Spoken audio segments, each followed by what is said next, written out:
Paris থেকে পিনাকি ভট্টাচার্য যে বিষয়ে চাপ দেয় সেই বিষয়ে সরকার সেইভাবে কাজ করার মানে একটা চেষ্টা করে।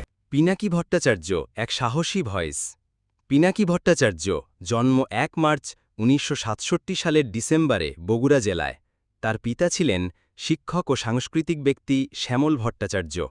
রাজশাহী মেডিকেল কলেজ থেকে এমবিবিএস শেষে তিনি মেডিকেল পেশা ত্যাগ করে প্যারিসে এমবিএ এবং বর্তমানে ফ্রান্সের একটি ফরচুন 500 কোম্পানিতে মার্কেটিং স্পেশালিস্ট হিসেবে কাজ করছেন। একই সাথে তিনি প্যারিসে পিএইচডি করছেন। ১৮ থেকে ১৯টি গ্রন্থ বাংলাদেশ, রাজনীতি, মানবাধিকার, মুক্তিযুদ্ধ ইত্যাদিতে তিনি লিখেছেন।